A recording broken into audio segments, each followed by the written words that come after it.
नमस्कार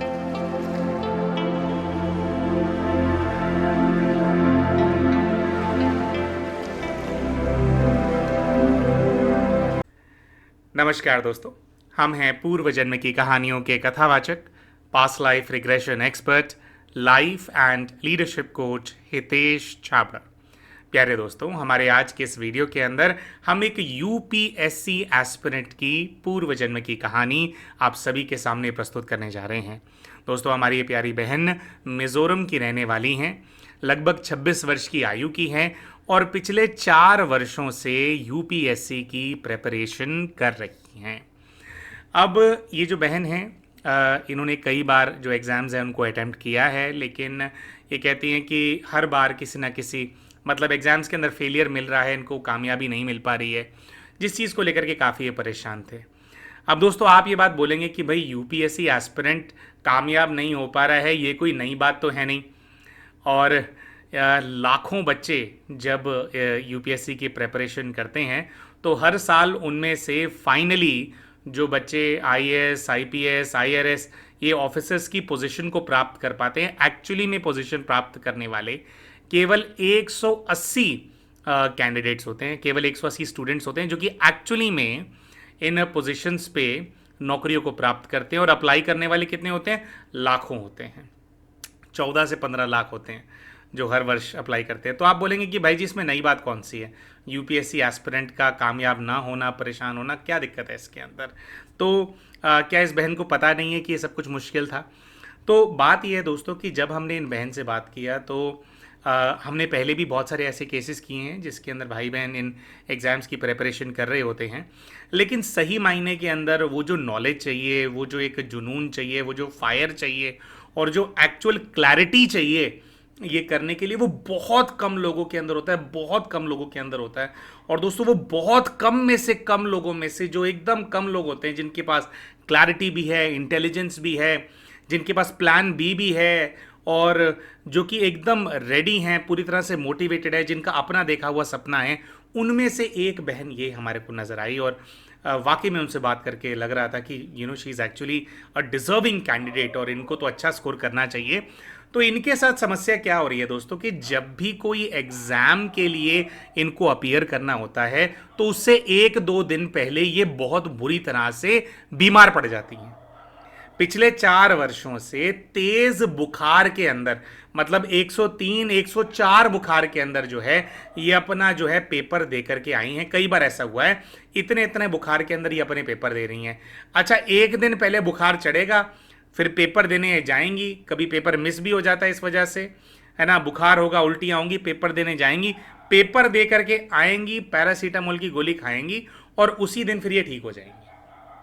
तो ये बहन अपने पास्ट लाइफ रिग्रेशन के माध्यम से जानना चाहती थी कि भैया मेरे साथ ही ऐसा क्यों हो रहा है, मैं पेपरों से पहले बीमार क्यों हो जाती हूँ, क्या दिक्कत है मुझे, मैं जानना चाहती हूँ इस चीज़ के बारे में। तो इस चीज़ के चलते ये जो बहन है इन्होंने अपना जो है पास्ट लाइफ रिग्रेशन फिर जो है आगे करवाया था।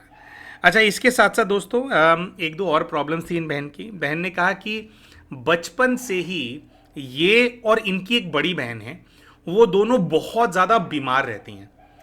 कहती हैं 2 साल की उम्र में थी, टाइफाइड हो गया, टाइफाइड से मैं ठीक हुई तो ये फिर 1-2 साल के अंदर फिर जॉन्डिस हो गया, कभी हाथों में दर्द होता है, कभी कोई प्रॉब्लम होती है, कभी आर्थराइटिस की प्रॉब्लम आ गई, फिर कहते हैं कभी ट्यूबरकुलोसिस हो गया, कभी कहते हैं कोई प्रॉब्लम, कभी कोई प्रॉब्लम, फिर कहती हैं कि भैया मैं पूरे जीवन भर, अभी तक कहती है मेरी 26 वर्ष की आयु हो गई है, तो मैं हमेशा से ही बीमार रही हूँ। तो ये भी एक चीज़ है जो कि मैं जानना चाहती हूँ कि भैया इसका मेरा कोई पूर्व जीवन से कोई इसका हिसाब किताब तो नहीं है। फिर एक छोटा सा एंगल दोस्तों इन्होंने बताया था कि हो सकता है कि कुछ ऐसी चीज़ हो जो कि इनके दादा दादी की फैमिली करा रही हो। तो थोड़ा इस एंगल को एक्सप्लोर किया तो इन्होंने ऐसा बताया कि जो इनके अपने पिताजी हैं वो अपने घर में 3 भाई हैं और इनके पिताजी अपने घर में जो तीनों भाई हैं उनमें से अगर जो कामयाब इंसान है तो वो सिर्फ इनके पिताजी हैं। इनके पिताजी एक बड़ी नौकरी किया करते थे, एक बड़े सरकारी अफसर थे और अपनी पत्नी और बच्चों के साथ शहर में रहा करते थे। ये कहती है मेरे पिताजी इसलिए शहर में हम सबके साथ रहते थे और मतलब हम में से कोई भी हमारे दादा दादी या मेरे चाचाओं के साथ नहीं रहता, क्योंकि ये कहते हैं कि मेरे दादा दादी का बचपन से ही मेरे माता पिता के प्रति और हम बच्चों के प्रति, मेरे और मेरे बहन के प्रति व्यवहार बहुत ही ज़्यादा बुरा था। कहते हैं कि व्यवहार इतना ज़्यादा बुरा था कि मेरी माताजी जब हमारे भाई के साथ प्रेग्नेंट थी, यानी कि जब इन दोनों का जन्म नहीं हुआ था, तो एक लड़के के साथ इनकी माताजी प्रेग्नेंट थी। और तो ये कहती हैं कि इनकी सासू माँ इतने ताने देती थी, इतने ताने देती थी। और उनके साथ मिलकर के कहती हैं कि मेरे दो चाचा हैं, वो दोनों चाचाओं में से मतलब एक चाचा है वो बहुत ज़्यादा झगड़ालू है। तो मेरी दादी माँ के साथ मिलकर के, वो भी मेरी मम्मी बताती हैं, कहती हैं कि उनको इतने ताने देती थी कि उस स्ट्रेस के चलते उनका जो है मिसकैरेज हो गया। 6 या 7 महीने का था प्रेगनेंसी इनके माता जी का, तो कहती हैं वो हो गया। और उसके बाद कहती है मेरी माता जी को भी कई सारे मेडिकल कॉम्प्लिकेशंस हो गए थे, फिर बहुत ही मुश्किल से कहती हैं कि फिर हमारा जन्म हुआ।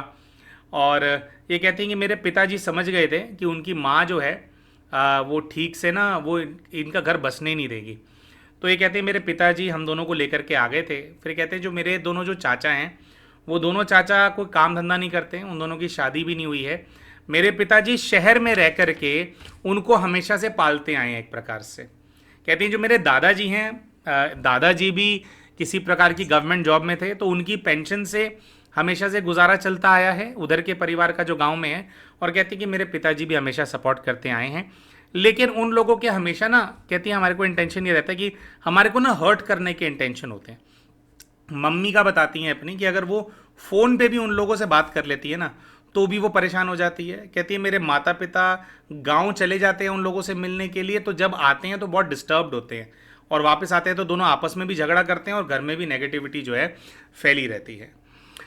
तो अब ये कहते हैं कि भैया अच्छा, एक और चीज़ इन्होंने बताई कि इन्होंने कहा कि कुछ ऐसा हुआ था हमारे लाइफ के अंदर कि जब ये 12वीं कक्षा के अंदर थे, तो उस समय की बात है, आज से मतलब 7-8 वर्ष पुरानी बात इन्होंने बताई। कहती तब की बात है कि इनके जो पिताजी हैं उन्होंने सडनली ड्रिंकिंग करना बहुत ज़्यादा शुरू कर दिया था, बहुत ही ज़्यादा शराब पीने लग गए थे, जिसके चलते 1-1.5 वर्ष के अंदर जो है फिर पिताजी जो है बहुत बीमार हो गए थे, और फिर उन्होंने जो है अपनी जो जॉब है उससे वॉलंटरी रिटायरमेंट ले लिया था। तो कहते हैं कि भाई एक प्रॉपर जॉब होना और फिर एकदम रिटायरमेंट ले लेना, तो उसके बाद कहते हैं कि फाइनेंशियल कंडीशन भी काफ़ी ख़राब हो गई थी। लेकिन ये कहते हैं कि भाई मैं हमेशा से पढ़ने में बहुत होशियार थी, तो मैंने क्या किया कि मैंने पहले कुछ जॉब करना स्टार्ट किया, और अभी ये बताती हैं कि अभी मैं जो है मैं अपने एग्ज़ाम्स की प्रिपरेशन करती हूँ और बहुत सारे ऑनलाइन कोचिंग लेती हूँ, जिसके अंदर ये कुछ ऐसा बताती हैं कि हिस्ट्री पढ़ाते हैं ये, और 2-3 सब्जेक्ट्स पढ़ाते हैं, जिसके अंतर्गत ये कहती हैं न केवल भारत के, लेकिन यूएस, कनाडा, इंग्लैंड, न्यूजीलैंड, ऐसे जो सारे ये जो देश हैं, कहती है यहाँ के बच्चे भी मेरे स्टूडेंट्स हैं, कुछ ऐसे सब्जेक्ट से पढ़ाती हैं।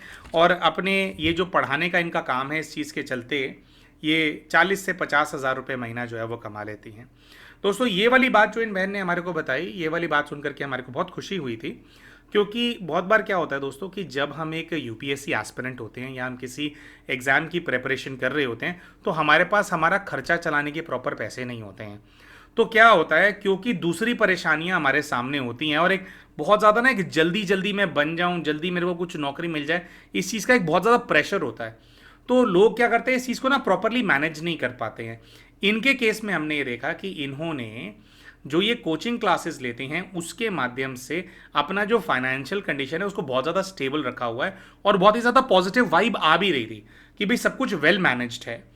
और क्योंकि यूपीएससी एस्पिरेंट की लाइफ में तो क्या है कि उनका सिलेक्शन न होने के जो चांसेस होते हैं वो होते हैं 99.999%, और सिलेक्ट होने के चांसेस होते हैं 0.001%, 002%, इस प्रकार के चांसेस होते हैं।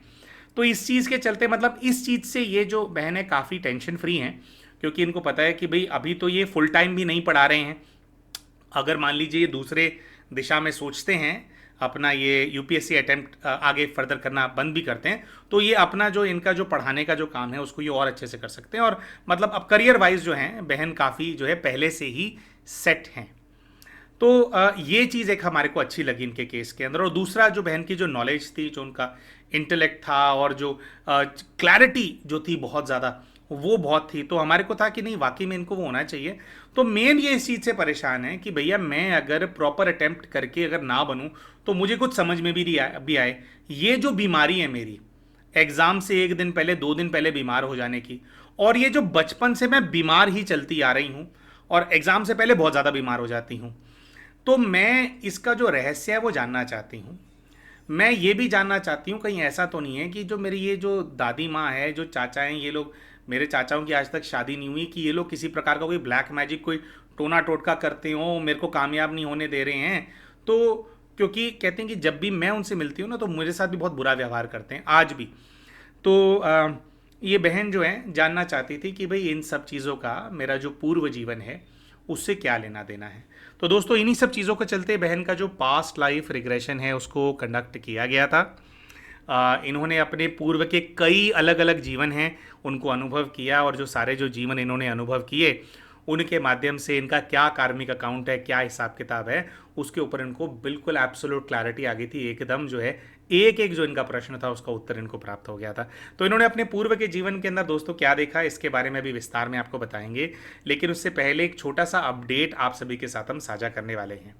प्यारे दोस्तों, आज 2 सितंबर 2024 है जब हम इस वीडियो को रिकॉर्ड करके अपने चैनल के ऊपर अपलोड करने वाले हैं। दोस्तों आने वाली जो 5 सितंबर है, 5 सितंबर 2024 से आ, अगले 21 दिनों के लिए हमने एक छोटा सा संकल्प लिया है। 5 सितंबर से अगले 21 दिनों तक दोस्तों कुछ इस प्रकार के सेशंस ऑनलाइन वीडियो कॉन्फ्रेंसिंग के माध्यम से आप सभी के लिए कंडक्ट कराए जाएंगे, जिसके माध्यम से अगर आप डिप्रेशन से गुजर रहे हैं अपनी लाइफ के अंदर, एनजाइटी की आपको समस्या है, या नेगेटिव एनर्जीज जैसे होती हैं उसका कुछ प्रभाव आपके ऊपर आ गया है, बुद्धि बंधन में डाल दी गई है, या और भी बहुत सारे प्रकार के बंधन होते हैं कई लोग जो है हमारे ऊपर डाल देते हैं, या जो इस प्रकार की बाधाएं होती हैं नेगेटिव एनर्जी से संबंधित इस प्रकार की कोई भी समस्या है, तो उस चीज़ का जो निवारण है वो करने के लिए ये 21 दिन तक कुछ योग साधना कराई जाने वाली है, जो कि 5 सितंबर से शुरू होने वाली है। एग्जैक्टली उसके क्या टाइमिंग्स होंगे, कैसे आप इन सेशंस को ज्वाइन कर सकते हैं, इस सब की जो इन्फॉर्मेशन है वो हमारे व्हाट्सएप चैनल के ऊपर अगले 1 से 2 दिन के अंदर हम पोस्ट करने वाले हैं। आप सभी से हमारा अनुरोध है, अगर आपने अभी तक हमारे व्हाट्सएप चैनल को फॉलो नहीं किया है तो इस वीडियो के डिस्क्रिप्शन में और इस वीडियो के पिंड कमेंट के अंदर हमारे व्हाट्सएप चैनल का लिंक हम आप सभी के साथ साझा करने वाले हैं।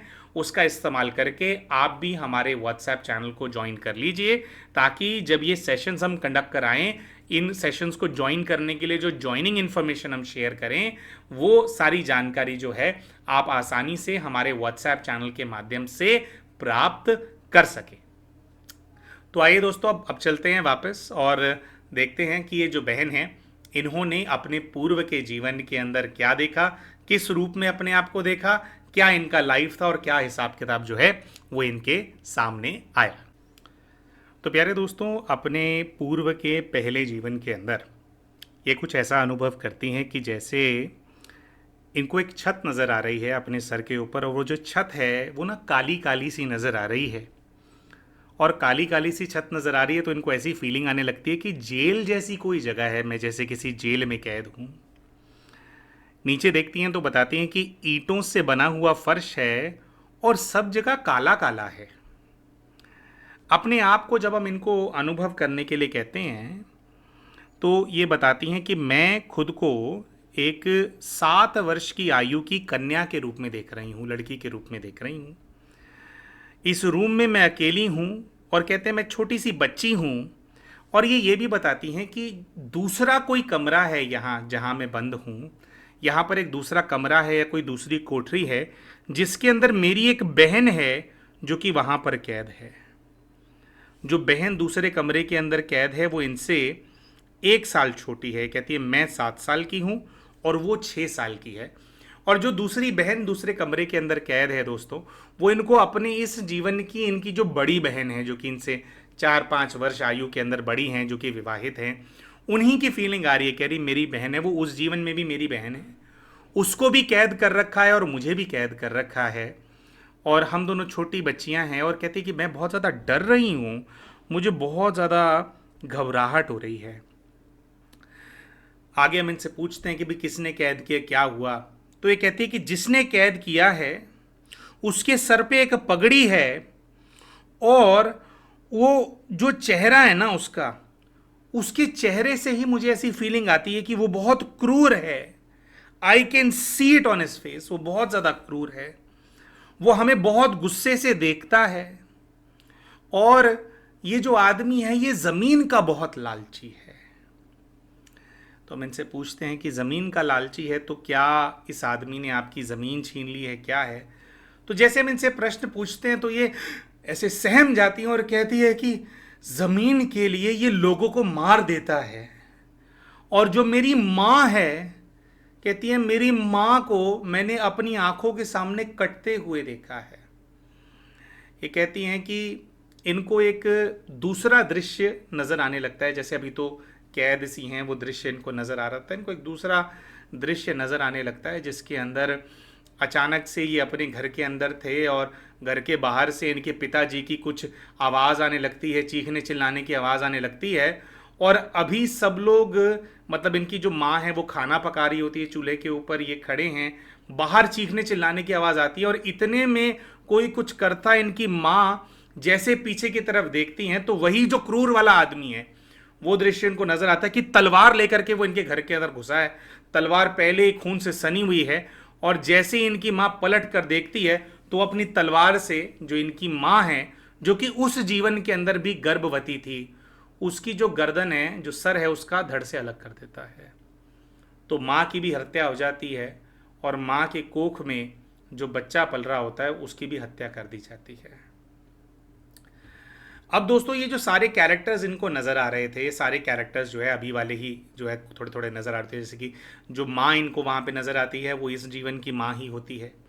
जो पिता को बाहर मार दिया वो इस जीवन के पिता ही नज़र आ रहे होते हैं। और ये जो क्रूर व्यक्ति इनको नज़र आ रहा होता है जिसने आकर के जो माँ है उसका सर धड़ से अलग कर दिया है, इनके जो दो चाचा हैं, जो दो चाचा जिनका अभी तक विवाह नहीं हुआ और जो इनके पिता और अपने पिता की पेंशन के ऊपर ही पलते हैं, जो बहुत लड़ाई झगड़ा करते हैं, उनमें से एक चाचा इनको नज़र आता है कि एक चाचा है वो क्रूर आदमी जिसने कि मेरी माँ की हत्या कर दी है, मेरे पिता को भी मार दिया, और अब जो है वो जो है मैं हम लोगों को कैद किया हुआ है। तो थोड़ा इनको ऐसा फीलिंग आ रही होती है, तो हम इनसे पूछते हैं कि भाई ये ज़मीन के लिए मारा, ज़मीन कह रही हाँ इसको ज़मीन चाहिए थी, लेकिन मेरे पापा से इसको कुछ पर्सनल प्रॉब्लम भी है। तो हम पूछते हैं कि भाई तुम्हारे पिता से क्या प्रॉब्लम है। तो वो कहती हैं कि मेरे पापा इसके खिलाफ लोगों को खड़ा कर रहे थे, सबको इसके खिलाफ भड़का रहे थे कि हमारे को इसके खिलाफ आवाज़ उठानी होगी, वरना ये हमारे सभी बच्चों को अनाथ कर देगा। तो कहती हैं कि एक एग्जाम्पल सेट करने के लिए, सब लोगों में अपना डर कायम रखने के लिए और ज़मीन को अपने कब्ज़े में रखने के लिए, ये कहती कि इसने हमारे जो माता और पिता हैं उन दोनों की हत्या कर दी। और कहते हैं कि भाई हम लोग यहाँ पे हैं। तो हमने कहा कि भाई उनको मार दिया तो हमें क्यों नहीं मारा। तो कहते पता नहीं क्या इसकी शायद कोई पॉलिसी है कि ये हमें मारना नहीं चाहता, या शायद कुछ ऐसा है कि अगर ये बच्चों को मार देता तो लोगों के बीच में भाई एक वो हो जाता ना, जैसे एक बगावत हो जाती। तो कहते हैं इसकी ना कुछ ऐसी इसकी अंडरस्टैंडिंग है, ये बच्चों को नहीं मारता है, ये उनके पेरेंट्स को मार करके उनको अनाथ बना देता है, और कभी कभी तो बच्चों को अपना गुलाम बना लेता है। तो हमने इनसे पूछा कि भाई आपको गुलाम बना रहा है। तो कहते नहीं कि हमें तो यहाँ बंद कर रखा है। खुद को ये एक चीज़ देखती हैं जो कि पहले इनको फील नहीं हुआ था। तो इन्होंने कहा कि मैंने बोरी के कपड़े पहने हुए हैं। कहती जो मेरी बहन है और मैं जो हूँ, जो बोरी होती है, कह रही बोरी पहन रखी है हमने, बस कट करके मेरा गला बाहर है, हाथ बाहर है, बोरी पहन रखी है, हम भूख से मर रहे हैं, हमारे को भोजन नहीं देता है ये वहाँ देखती हैं कि लगभग 11 महीने तक ये उस अंधेरे कमरे के अंदर जिंदा थी, जिसके अंदर पूरे दिन में बहुत थोड़ा सा एक समय इनको कोई चीज़ खाने के लिए दी जाती थी, उस पर जिंदा थी, पूरा दिन भूखी रहती थी। और दोस्तों कुछ ऐसा होता है कि जब इंसान बहुत ज़्यादा भूखा रहता है तो उसका जो शरीर है वो थोड़ा थोड़ा करके शरीर की मृत्यु होती है, एक एक अंग जो है वो अलग अलग मरता हुआ इंसान को फील हो रहा होता है। तो ये जो इनकी स्थिति होती है, इस स्थिति के अंदर ये लगभग 11 महीने रहती हैं, और फिर ये देखती हैं कि भाई इनको तबीयत जो है वो ख़राब ही रहती थी, तो परेशान थी, तो फिर इनकी जो है फाइनली इनकी मृत्यु हो जाती है। अब दोस्तों यहाँ पे जो कैरेक्टर्स थे वो बिल्कुल सेम जो इस लाइफ का पैटर्न था वैसा सा ही कुछ नज़र आ रहा था। इनके इस जीवन के अंदर इनके चाचा ने सामने से इनके माता पिता की हत्या ना भी की हो, लेकिन आपको याद होगा कि वही चाचा था और वही इनकी दादी माँ थी।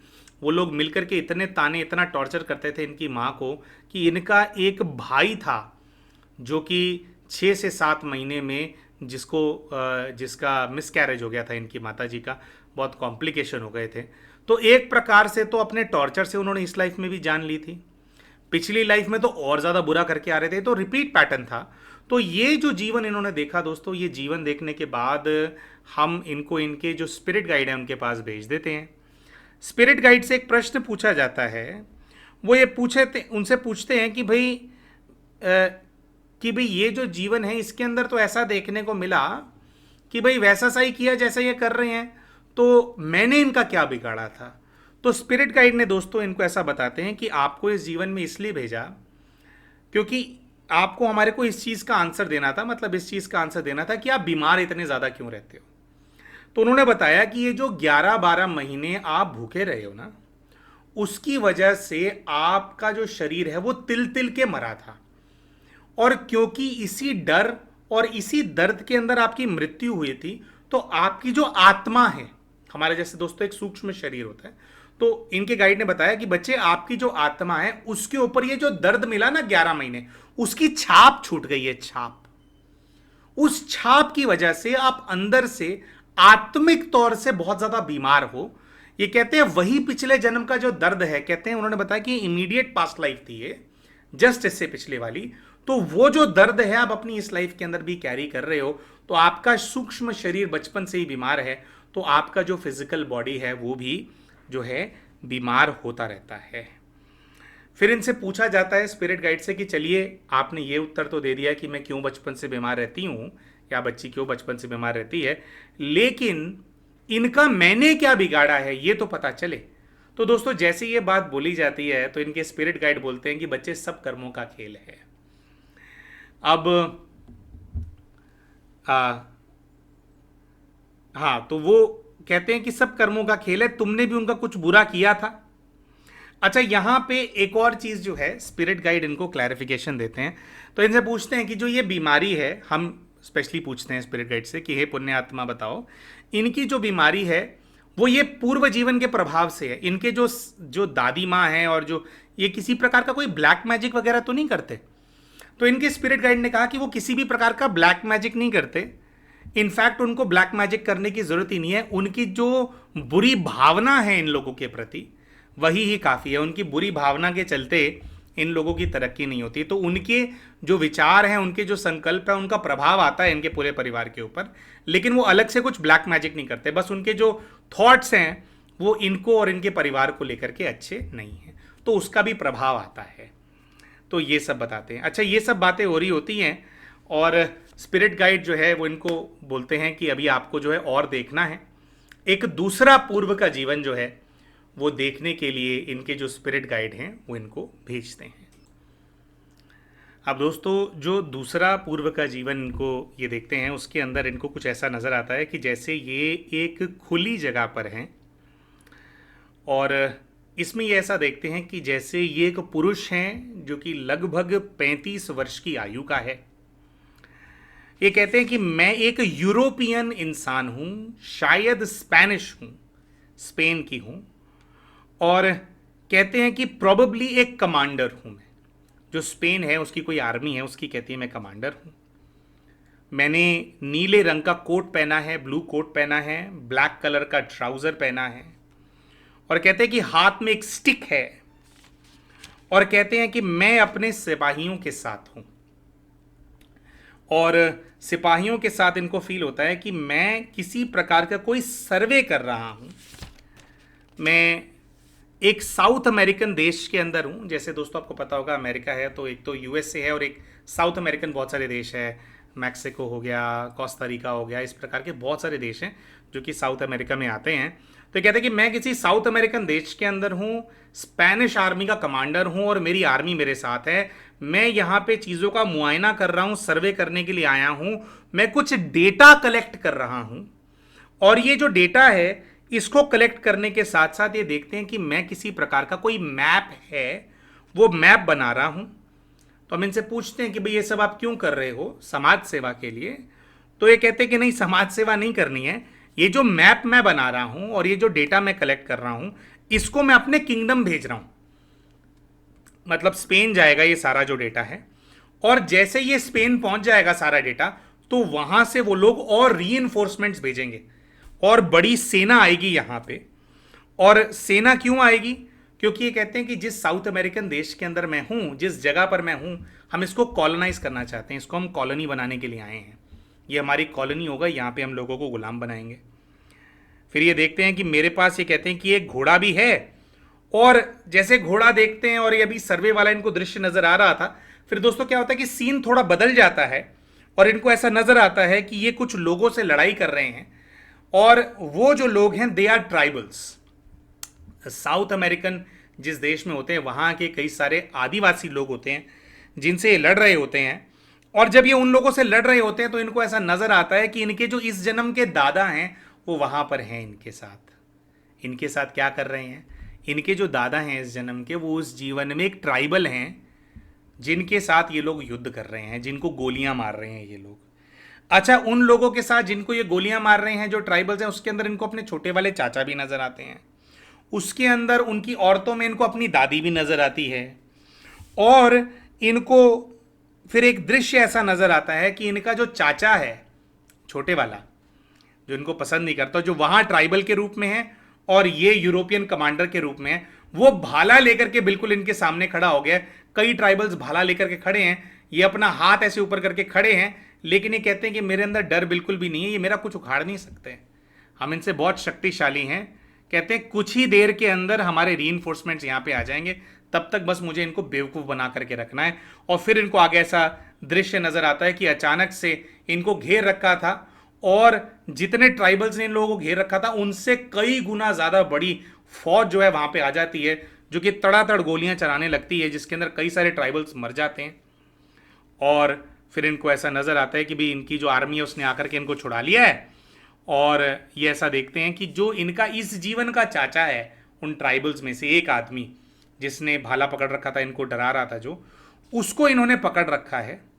और ये कहते हैं कि भाई उसको पकड़ करके कहीं ले गए हैं, उससे कुछ जानकारी निकलवा रहे हैं और आसपास के कुछ ट्राइब्स हैं उनकी इंफॉर्मेशन ले रहे हैं, नोट्स बना रहे हैं। और कहती हैं जो मैप है हमारा उसके ऊपर हम कुछ मार्किंग कर रहे हैं, उसको हमने पकड़ा हुआ है। और ये कहते हैं इसको अभी हम छोड़ देंगे, इसको मारेंगे नहीं, इसको छोड़ देंगे हम, इसने हमारे को सारी जानकारी दे दी है। लेकिन ये कहते हैं कि भाई इसको हम छोड़ भी देंगे ना, तो जब ये अपने गांव जाएगा वहाँ पे इसको कोई मिलेगा नहीं, क्योंकि हम सबको मार चुके हैं, सब लोग मर चुके हैं। ये कहते हैं मुझे ना इसके लिए थोड़ा सा बुरा लग रहा है, और लेकिन तो फिर मैं इसको छोड़ रहा हूँ। लेकिन मुझे जो है इसकी आंखों में ऐसा नज़र आ रहा है कि ये ना अपना बदला ज़रूर मुझसे लेगा। तो हम इनसे पूछते हैं कि भाई वो फिर बदला ले रहा है कि भाई जैसे होता ना कि खड़ा होकर के फिर भाला घुसा दिया पेट के अंदर या ऐसा कुछ हुआ। तो कहते हैं नहीं, आई एम रियली पावरफुल, ये कुछ कर नहीं सकता मेरा, लेकिन ये बदला लेना तो चाहता है। और ऐसे ही दोस्तों फिर एक बाद का आगे का एक दृश्य इनको ऐसा नज़र आता है जिसमें इनको नज़र आता है कि ये अपने घोड़े पे कहीं घूम रहे थे, कहीं जा रहे थे। अब इनकी कॉलोनी वहाँ पे एस्टैब्लिश हो चुकी थी, जो भी जगह थी। और घोड़े पे चलते चलते अचानक से कहीं से तीर आकर के लगा है, किसी ने छुप करके इनको तीर मारा है।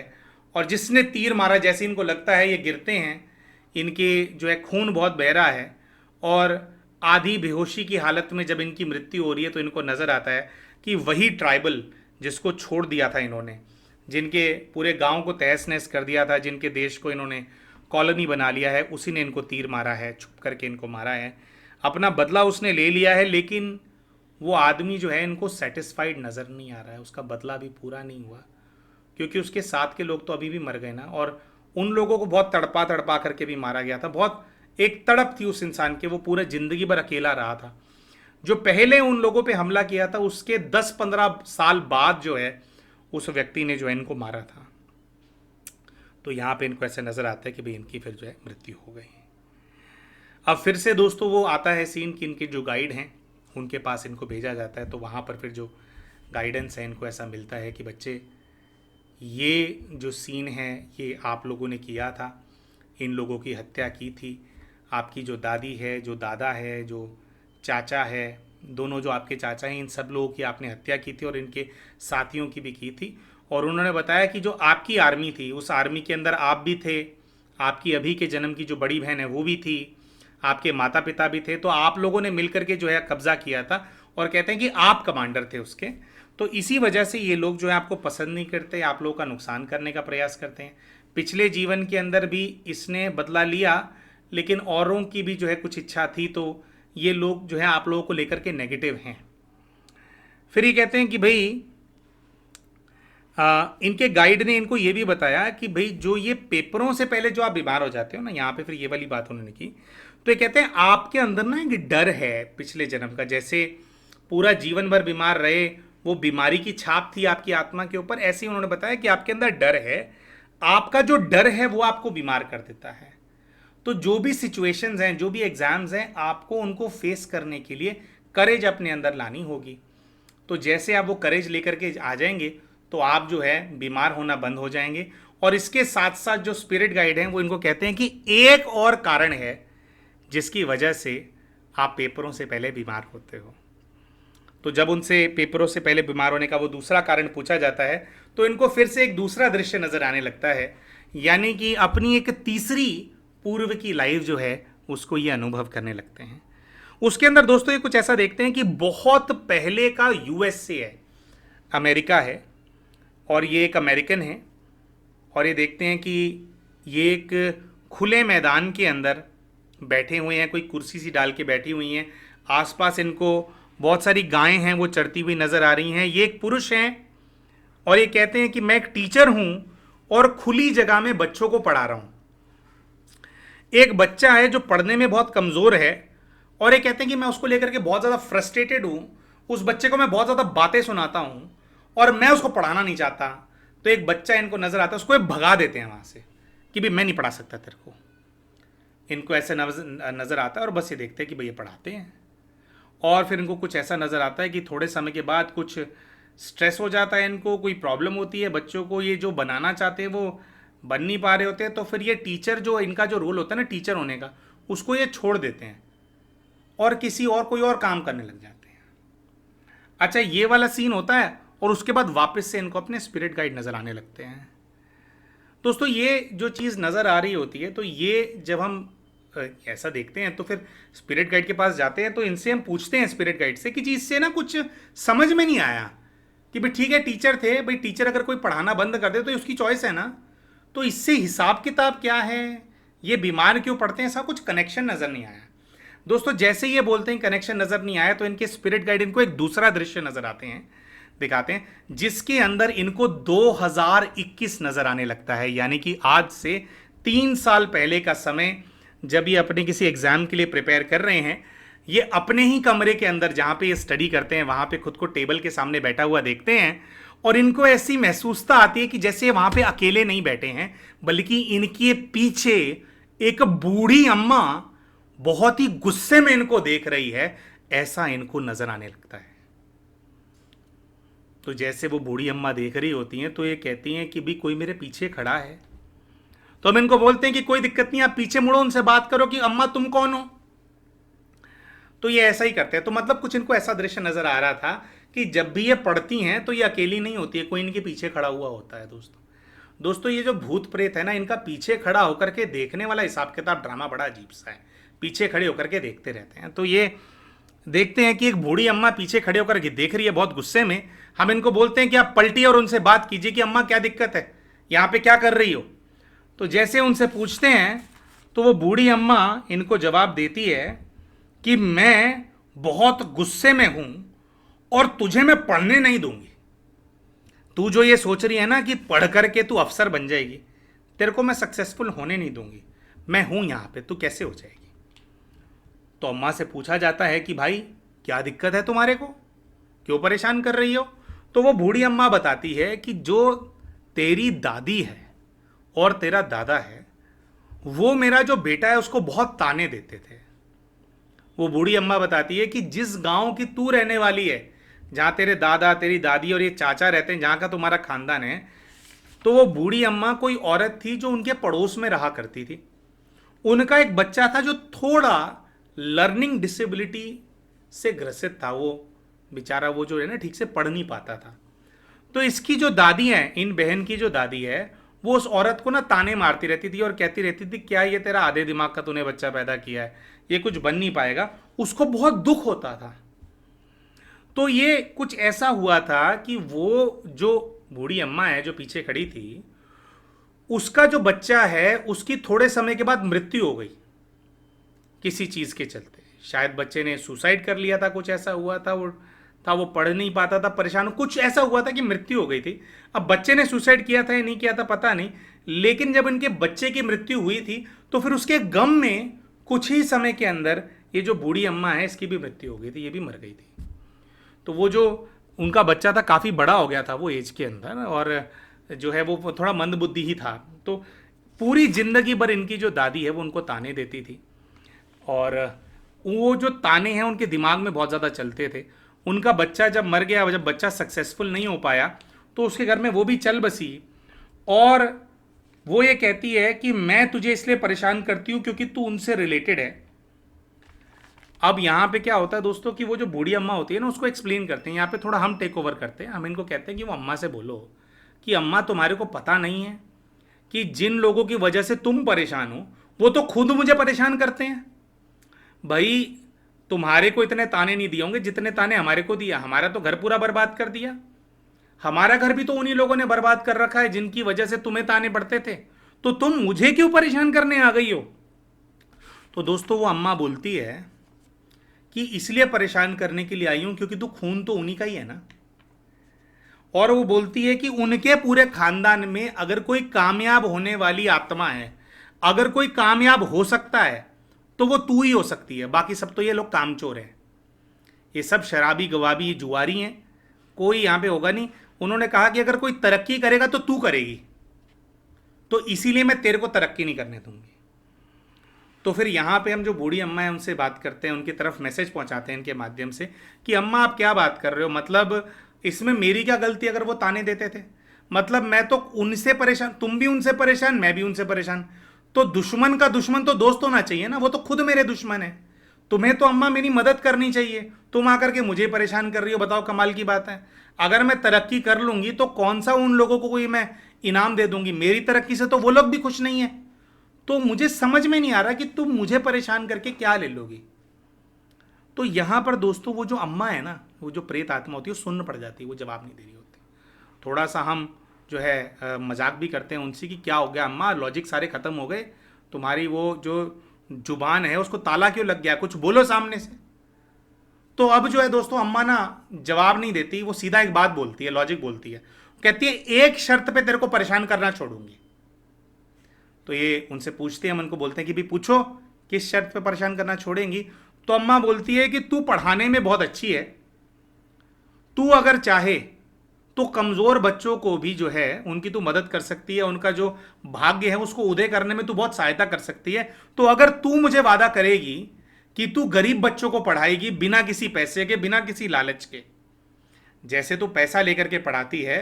बूढ़ी अम्मा ने कहा अगर गरीब बच्चों को पढ़ाएगी तो मैं तुझे कभी तंग करने के लिए नहीं आऊंगी। तो मुझसे वादा करती है कि तू गरीब बच्चों को पढ़ाएगी। और दोस्तों यहां पर जब गरीब बच्चों को पढ़ाएगी ऐसा करके इनका अम्मा ने बोला, तो एक दृश्य भी दिखाया उस अम्मा ने इनको, एक आश्रम दिखाया जिस आश्रम के एक आचार्य जी हैं। ये कहती हैं कि मैं उन आचार्य जी को जानती हूं, वहां पे ना मैं कभी कभी सेवा करने के लिए जाती हूं। वो कोई अनाथ आश्रम है, और अनाथ आश्रम कम गुरुकुल भी है, तो वहां पे अनाथ बच्चे भी हैं और रेगुलर बच्चे भी पढ़ने आते हैं, और सेवा भाव से वहां पे जो है सब कराया जाता है। तो वहां पे क्या है, वहां के जो आचार्य कई बार इनको बोल चुके हैं कि कुछ समय आप यहाँ पे हमारे इधर बच्चों को दीजिए। तो ये कहती हैं कि मैं वहां पे ना बच्चों के लिए गिफ्ट्स तो ले जाती हूँ, कभी कभी टॉय लेने चली गई, लेके चली गई, कभी किसी बच्चे का बर्थडे सेलिब्रेट करा दिया जा करके, ये सब तो करती हूँ, पर पढ़ाने नहीं जाती हूँ। तो ये जैसे ये बोलती है तो वहां से अम्मा बोलती है उनको कि ये सब ढोंग ढकोसला करने के लिए नहीं जाएगी। साल में एक दिन तूने चेहरा दिखा दिया, उससे बच्चों का कल्याण थोड़ी होगा। तो अम्मा कहती है कि वादा कर तू जाएगी और वहां पे बच्चों को पढ़ाएगी, बच्चों का भला करेगी, वहां पे बच्चों का भला होगा तो मैं तेरा पीछा छोड़ दूंगी।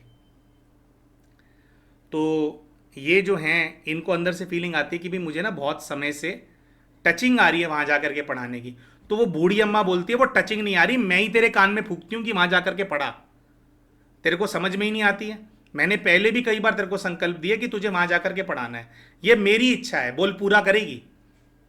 तो दोस्तों पुण्य का काम था। हमने इनसे पूछा, बोलो करते हो अम्मा को वादा? तो ये बहन कहती कि हाँ जी मैं वादा करने को तैयार हूँ, तो मैं वहाँ जा कर के पढ़ाने को उन बच्चों को पूरी तरह से तैयार हूँ। तो दोस्तों जैसे ही ये उस चीज़ को ओके करती हैं तो इनको एकदम से एक प्रेशर रिलीज होता हुआ फील होता है कि जैसे उन्होंने इनको पकड़ रखा था और उन्होंने इनको छोड़ दिया। दोस्तों यहाँ पे हम बूढ़ी अम्मा से पूछते हैं कि अम्मा बच्ची वादा कर रही है, और प्रॉपर हाथ पकड़ करके वादा करवाते हैं। इनको भी बोलते हैं कि सोच समझ के वादा करना भैया। तो ये वादा कर देती हैं कि जाएंगी और सेवा करेंगी। तो अम्मा से जब हम पूछते हैं दोस्तों, अम्मा बहुत फनी थी वो, तो अम्मा से हम पूछते हैं कि अम्मा मुक्ति प्राप्त करने में कोई सहायता की आपको आवश्यकता है, हम कुछ सहायता करें, कुछ साधना करवाएं? तो अम्मा कहती है मुझे तेरी कोई ज़रूरत नहीं, मैं चली जाऊंगी, मुझे किसी ने बांध नहीं रखा, मैं तो इसको तंग करने के लिए रुकी हुई थी। इसने वादा कर दिया है, मुझे इसकी भावना दिख रही है, मुझे इस पर विश्वास है, मैं जा रही हूं। लेकिन सोच ले वादा खिलाफी करी तो अगले जन्म में फिर मैं परेशान करने के लिए आऊंगी। तो ये कहती कि नहीं नहीं, मैं अपना वादा खिलाफी नहीं करूंगी जी, मैं वैसे भी करना चाहती थी ये सेवा, मैं जा करके बच्चों को ज़रूर पढ़ाऊंगी जा करके। तो अम्मा कहती कि जा, तुझे मैंने अपने बंधन से मुक्त किया। और इनको अचानक से ऐसा दिखाई देता है कि जैसे वो वहाँ से गायब सी हो गई है और चली गई है, और इनको बड़ा ही एक रिलैक्स और हल्कापन जो है दोस्तों वो फील होने लगता है। दोस्तों यहाँ पर जो है इनका जो पूर्व जीवन का और ये वाला जो अम्मा वाला जो दृश्य है समाप्त हो जाता है, और फिर जो है वापस इनके स्पिरिट गाइड के पास इनको भेजा जाता है। दोस्तों आप लोग कई बार ऐसा बोलते हैं कि स्पिरिट गाइड कौन होते हैं, हमारे को आप थोड़ा बताया कीजिए, थोड़ा जानना है। तो इस केस के अंदर थोड़ा डिस्क्लोज कर देते हैं क्योंकि बिल्कुल क्लियरली समझ में आ गया था, गाइड जिनसे रिलेटेड थे। इनके केस में एक नहीं दो गाइड इनको नजर आए थे। एक इनका गाइड नजर आया था दोस्तों, इनके एक बेस्ट फ्रेंड हैं जो कि वो भी कुछ प्रेपरेशन कर रहे हैं, वो शायद बैंक पीओ के किसी एग्जाम की प्रेपरेशन कर रहे हैं। उनके पिता इनके गाइड बन करके आए थे। इन दोनों की आपस में अच्छी मित्रता है। उन्होंने को कहा था कि मैं तुम्हारे साथ हूँ, तुम्हारे से मेरा कोई पुराना कनेक्शन है, मैं अपने बच्चे के साथ भी हूँ। उन्होंने को कहा कि बच्चे मैं तुम्हारी मदद करता रहूँगा, लेकिन जो मेरा बेटा है ना, थोड़ा उसका तुम ध्यान रखना, वो ना बहुत कमज़ोर है, उसको तुम्हारे सहारे की ज़रूरत है। बस इतना ही मेरी इच्छा है, तुम मदद करते रहना और तुम्हारे साथ में हूँ। तो एक तो इनके एक मित्र के पिताजी जो गुजर चुके थे वो इनको गाइड के रूप में नजर आए थे। दूसरे जो इनको गाइड नजर आए थे दोस्तों, वो इनको अपने बड़े दादाजी नजर आए थे। बड़े दादाजी यानी कि इनके परदादा इनको स्पिरिट गाइड के रूप में नजर आए थे, जिनकी मृत्यु इनके जन्म होने से पहले ही हो चुकी थी। जो इनके बड़े दादा हैं, कुछ उन्होंने इनको ऐसा बताया कि बच्चे मैं अपने पूरे कुटुंब की पालना करता हूँ, जो तुम्हारी दादी है मेरी बहू और जो उसके बच्चे हैं, उनको मैंने कभी तुम्हारा पूरी तरह से बुरा नहीं करने दिया। तुम्हारा उन लोगों के साथ हिसाब किताब है तो उनकी मैं भावना तो नहीं बदल सकता था, लेकिन अभी तक उनकी बहुत भावना बदल चुकी है। तुम लोग एक बहुत लंबे समय से उनसे अलग हो। इनके जो बड़े दादाजी ने उन्होंने अपनी इच्छा प्रकट की कि तुम अपने मन से कड़वाहट खत्म कर दो, मैं तुम्हारे साथ हूं। उनकी कड़वाहट कुछ तुम्हारा बिगाड़ नहीं पाएगी, लेकिन एक बार जो तुम्हारा पैतृक गांव है तुम वहां जरूर आओ।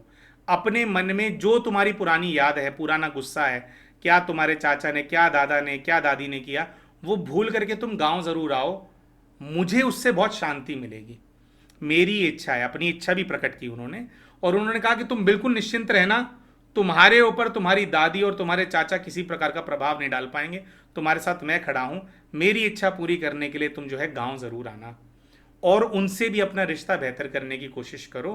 काफी ज्यादा तुम लोगों का जो हिसाब है वो आपस में खत्म हो चुका है। कभी तुमने कुछ किया तो कभी उन्होंने कुछ किया, बहुत कुछ अब खत्म हो चुका है। अब तुम पूर्व को छोड़ो और एक नई शुरुआत करो। तो ये जो है इनके गाइड हैं, इनसे रिक्वेस्ट करते हैं। तो ये था दोस्तों जो पूरा केस है जो इनके सामने आया, और इनके सारे जो प्रश्न हैं उनके उत्तर इनको मिले। हम आशा करते हैं दोस्तों ये जो पास्ट लाइफ रिग्रेशन का केस हमने आपके सामने प्रस्तुत किया, ये आपको पसंद ज़रूर आया होगा। तो वीडियो पसंद आया हो तो वीडियो को लाइक ज़रूर करें, चैनल अभी तक सब्सक्राइब नहीं किया तो चैनल को सब्सक्राइब भी कर लें, और वीडियो में कमेंट करके आप हमारे को बताएं कि आज की ये जो कहानी हमने प्रस्तुत करी इसके अंदर आपको क्या अच्छा लगा। मिलते हैं आप सभी के साथ अपने अगले वीडियो के अंदर, तब तक के लिए नमस्कार।